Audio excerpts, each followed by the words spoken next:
everyone, and welcome to Indy Eye. I'm Michelle Piney, and my guest today is Jennie Hill, founder of Mad Fucking Witches, or MFW. Jennie Hill is a former teacher of the deaf and also operated her own training business around Australia. She's an author, opinion writer, public speaker, and proud feminist, and 9 years ago founded online activist group Mad Fucking Witches. Jennie Hill, welcome to Indy Eye. Thank you. It's good to be here. So, of course, Independent Australia, we're all very familiar with your work and have, in fact, participated in a joint promotion with you guys. But for those who may not know, tell us firstly how MFW came to be and how it works.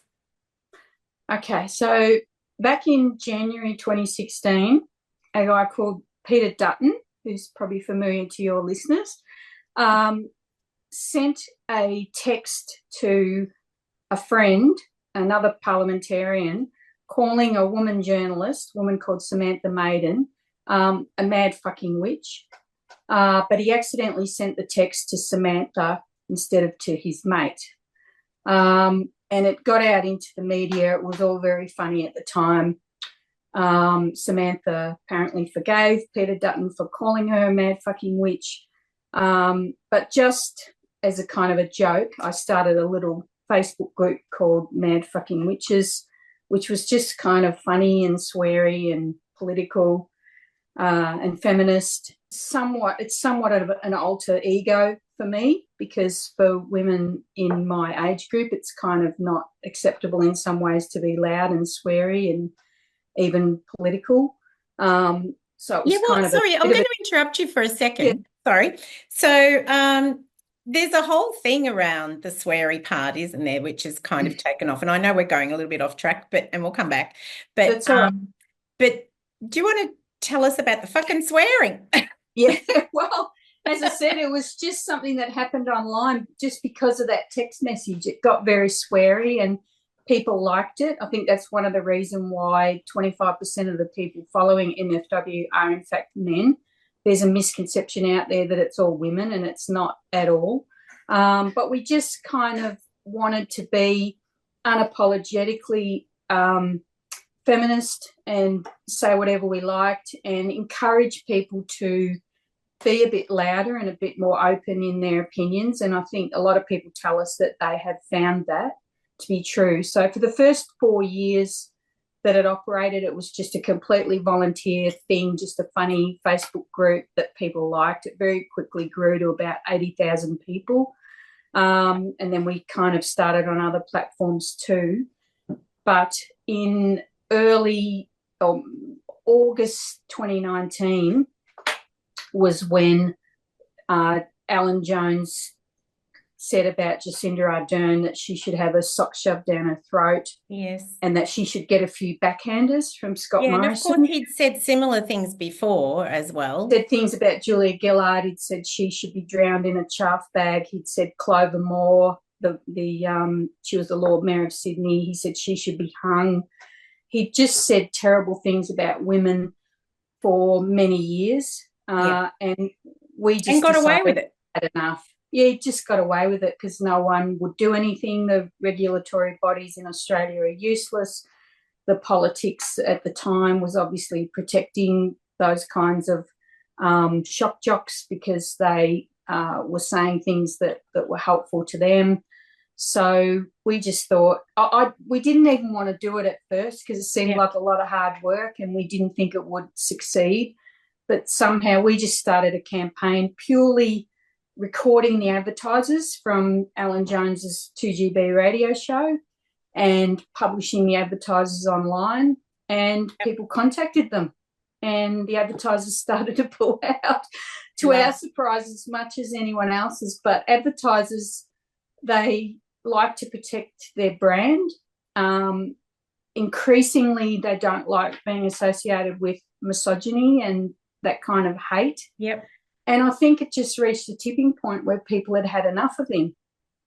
So it took a while, it took about 9 months, but after about 9 months, Alan Jones they didn't say he was sacked, but he was sacked from Channel 9 from 2GB, which was owned by Channel 9. Then we also got him sacked from his job at the Daily Telegraph and Sky News. So he was virtually out of a job. And can I just say, this is something that's only come up very recently, but I mean, at the time we were very glad to get him off air. But in light of the allegations that have now come out about Alan Jones just in the last 12 months, I think we're even prouder of what we did, because I think getting him sacked got him out of the path of other young men. He's only been charged at this stage. He hasn't been convicted. No, but that's right. There are a lot of allegations now against him. I think 13 at last count young men have made allegations about Alan Jones. So yes, we're really proud of achieving that. Yeah. And so you talk about, this thing about, instigating campaigns against undemocratic content. How do you define undemocratic, I guess? It's a fluid concept and it's not an absolute, but basically people who say things that are just completely beyond the pale by today's standards. And that's something that's not assessed by us behind the scenes at MFW. It's how it's assessed by our followers. So we have roughly 200,000 followers now. And we quite often, this isn't something that's talked about a lot, but we quite often start campaigns that don't go anywhere. So we might start a campaign and run it for a few weeks about something that we think is bad. And people out there just go, oh, man, And it's only when, we call our supporters witches, it's just a funny joke. It's only when the witches feel as strongly as we do about certain things that happen that they then take up, the cudgels to contact the advertisers. And we call ourselves, we're just the organisers of it. All we do is organise people to listen to the content or read the content in question, write down the advertisers, and we're really just in some ways people have defined it as a research company. All we're really doing is listing advertisers and saying to people, if you think this content is unacceptable, you can contact this advertiser or these advertisers and tell them that it's unacceptable. And if the advertisers think it's unacceptable, they'll pull out. That's the other thing. You have to have two things going. Firstly, you have to have enough witches willing to do the work of contacting the advertisers. But secondly, you have to have an advertiser who thinks this is damaging my brand, being associated with this content. If those two things aren't in alignment, then the campaign goes nowhere and it fails.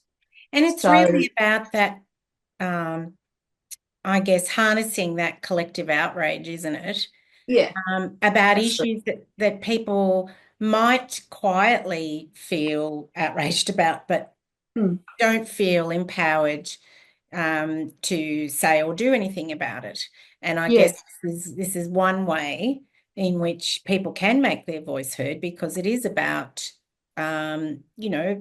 power in numbers, isn't it? It's about getting together and having your voice heard. And I think, I would define that as the basis of what you're about, if that's a fair call. Would you say that's? Yeah, it's a little bit like a union, as well as it's like a group, or even like sometimes we say we're a little bit like Choice Magazine. We give information to people about the quality of an advertiser, a brand, based on who they're funding. And our followers decide that that's acceptable to them or not. And then it's a little bit like a union in the sense that we're just a collective of people who can vote with our wallets, based on the fact that voting in elections is obviously important, but it's not enough. No, it's not enough. It's not enough. It doesn't get you where you want to go on its own because in our opinion, because the media is too powerful to Yep. overcome those forces. And the media in general, the commercial media in particular, just lies to people all the time. Yep. Which is why one of our biggest targets has been Rupert Murdoch for several years. Yes, which is the one, of course, which we became involved in as well. That's the campaign that Independent Australia became involved in. Yes. Yeah, so that one is about getting cafes and other businesses to not stock, Murdoch newspapers, which sometimes people wouldn't buy for themselves, but they'll read it in a cafe and they obviously get indoctrinated with those views. I mean, most of us have friends. I actually spent a few days before Christmas with a group of friends, small group of friends that I've known for a long time, and they're just coming out with sentences that you just know are straight out of the Daily Telegraph. I know. Like, just unbelievable. Most of us have got friends like that. The power of print. The power of print, and the same with the commercial TV is the same. Well, it's also about the repetition, isn't it? It's not just that they're reading it there. They're seeing the exact same. In fact, often it's impossible to tell where you first heard that particular story, because the exact same story is produced in a multitude of publications, and then it's repeated on the news, and it's repeated on all the stations, they just radio stations. I mean, and then it's, it just pops up virtually everywhere you go, even if you're not a follower of, for example, Sky News. Sky News is on in train stations, and it's on in airports, and it's on in Parliament. Yeah. So it just becomes, it's a bit like Big Brother, the book, where it becomes truth in the end. You mean 1984, of course. Yeah. Oh, no, well, it's the Big Brother thing out of 1984. Yeah. Exactly. Yeah. Thanks for that. Yeah, it's the whole Big Brother idea of just the relentlessness of pushing the government and media narrative. And then the end result of that is you end up with Trump. Exactly. And, it's interesting you lead to that. I mean, we'll get to your current campaign in a minute. Yeah. But I do want to talk about the fact that what actually inspired you was something to begin, sort of saying anything and doing anything at all on social media was, in fact, Peter Dutton, who was then not even opposition leader at the time, but he was still a very powerful member of the coalition government in 3 successive terms. So he was, had very high cabinet roles in Tony Abbott's government, in Malcolm Turnbull's government, and also, of course, in Scott Morrison's, when he became he had a super ministry, ministry, if you like, in Home Affairs, which was basically ruling everything. And so he was the one that inspired you. And now, of course, he is the opposition leader. He is the opposition leader, yeah, exactly. And not only is he the opposition leader, but he is also an open Trump supporter. Yep. And he is also virtually modelling his campaign and career on Donald Trump. Absolutely. Who has been recently re-elected. So this stuff is, I mean, it's really regardless of your political leanings, I think to have a leader who is prepared to send messages that call, people mad fucking witches. Apart from everything else, we haven't got into, obviously, a lot of the other misogynistic and racist and bigoted things that Peter Dutton has said and done. But it's quite frightening, I think, to me, because, it becomes normalised, doesn't it, when leaders are able to take on this kind of attitude and approach towards, women or minority groups and so forth. So that's why I think it's so important to actually speak up and say, well, this isn't actually right. And the end result of that becomes government by billionaire, which is basically what they've got now in the USA. But I think most Australians haven't woken up yet. No. That we're getting there here as well, with Rupert Murdoch, a billionaire, Kerry Stokes, Gina Reinhart, people like that. And Peter Dutton hasn't really hidden his admiration for and closeness to Gina Reinhart.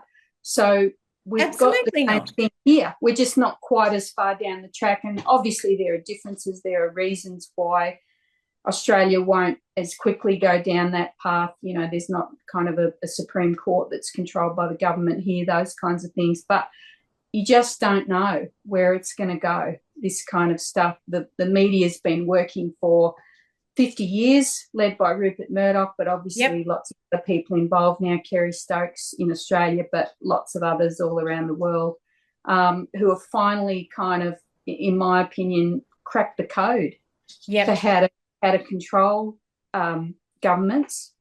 And, that's where you get to. You get to Elon Musk actually now controlling the US voting system. So yes, that's where it ends up. I know. It's anyway, but okay, let's move to, because we obviously can't solve all of those problems. No, we can't. Although it would be nice. But let's move to your current campaign. Would you like to tell us a little bit about that, which of course involves, well, I'll let you tell us, but it does involve Kyle Sandilands. Yeah, well, some people think this is a bit off brand for us because Kyle Sandilands, who, as people know, is on Kiss FM, started in Sydney, then he started up in Melbourne last May.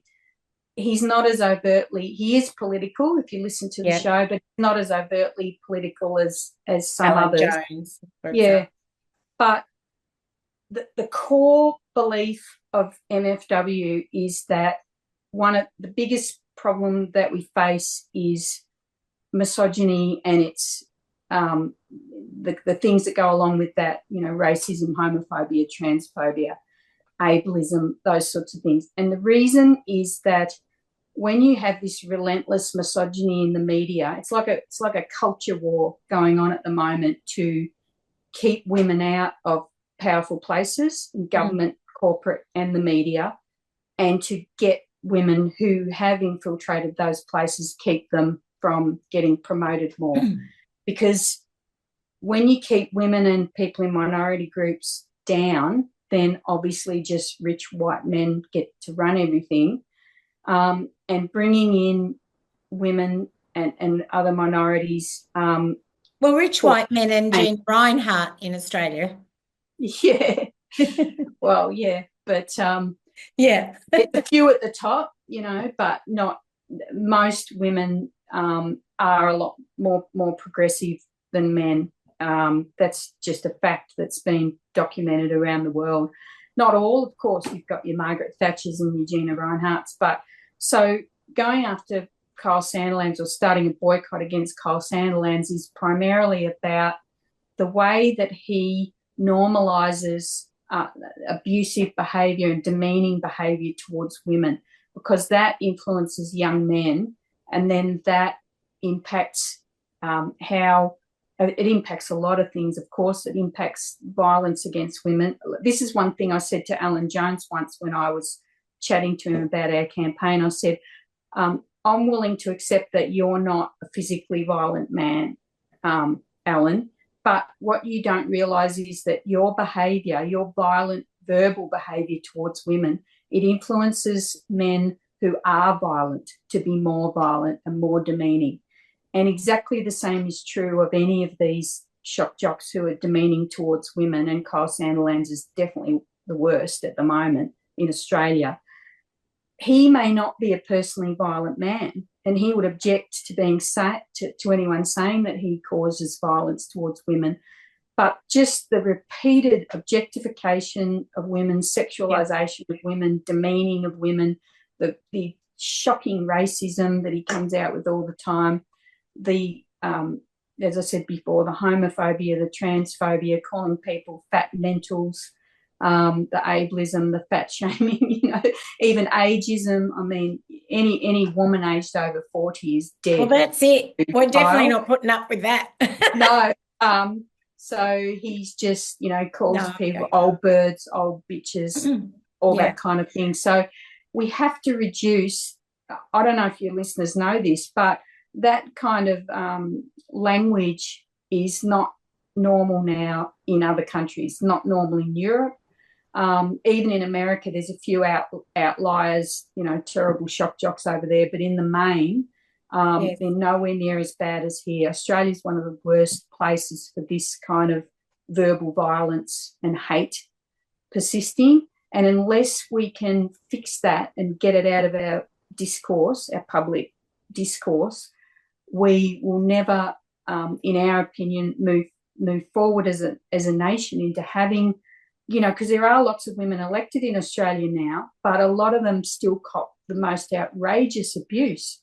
A lot of them retire early, they're burnt out, and the ones that stay are coping with terrible abuse for all the time that they're there, and that kind of thing is kind of championed by people like Kyle Sandilands. So we want to get him out. Get him out of his job wherever he appears on the Australian media.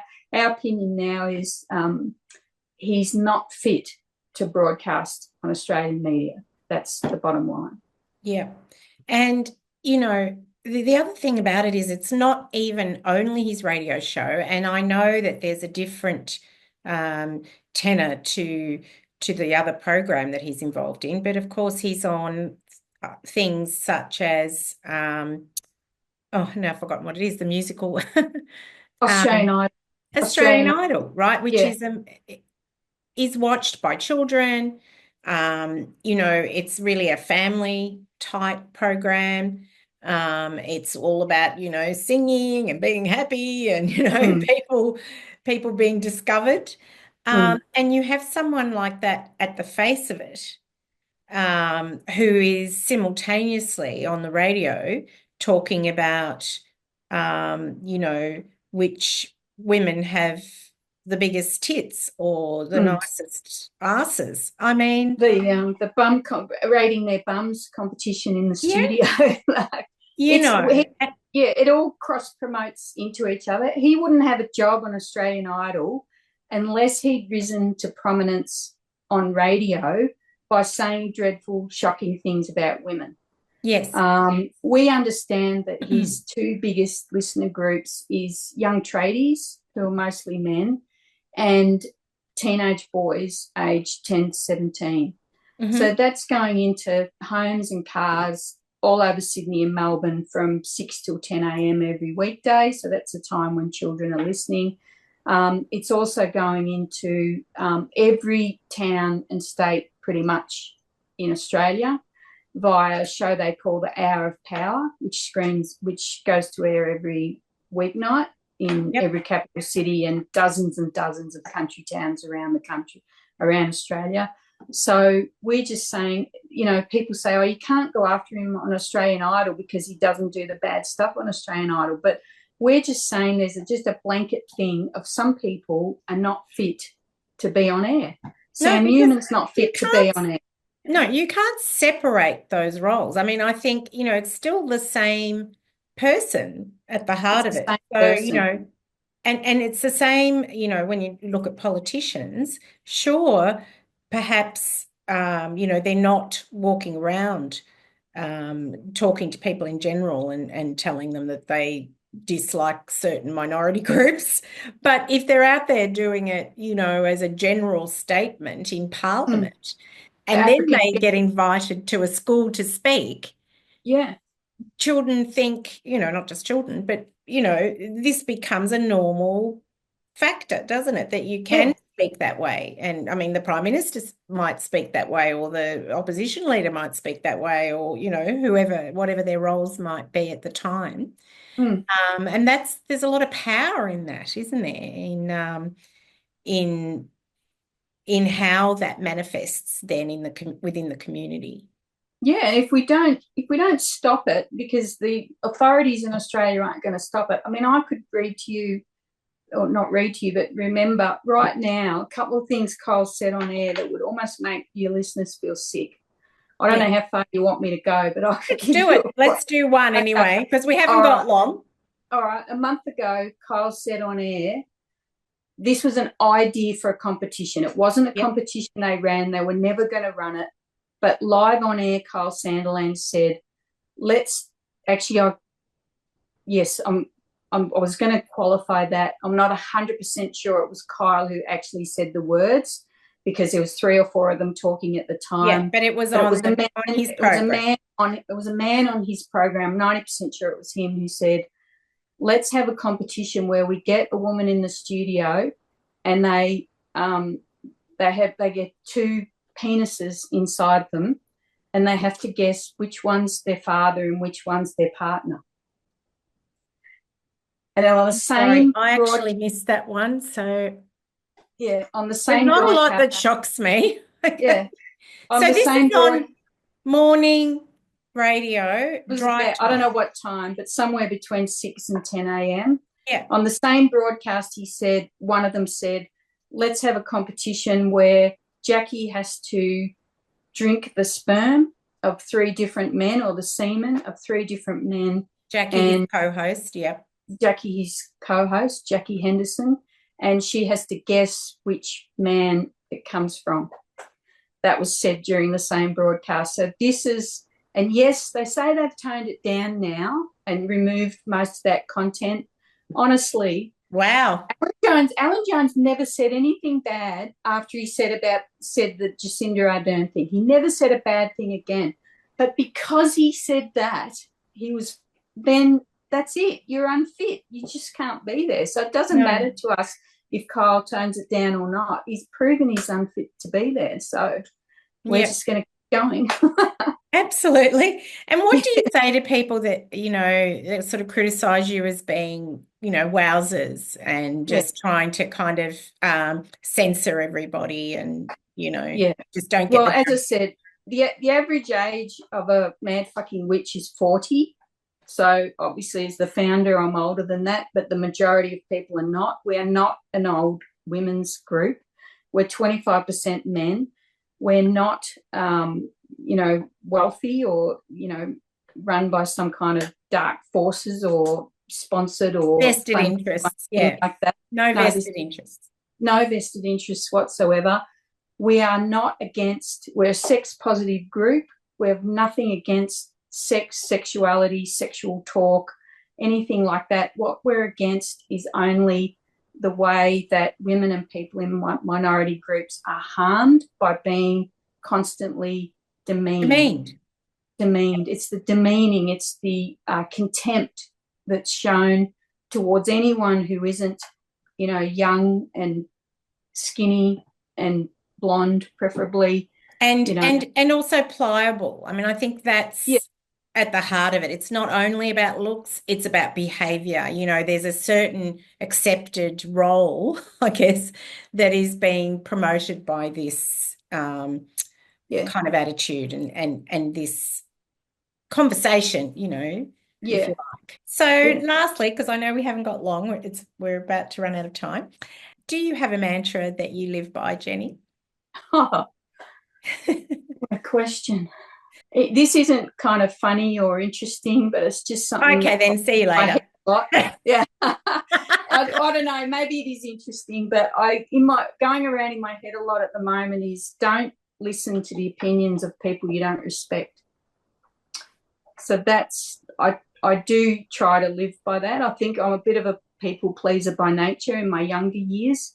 And I think like a lot of women, as you start to get older, you start to realise that you don't have to live by those rules. Yeah. Don't mess with us, right? We're watching you guys. Yeah.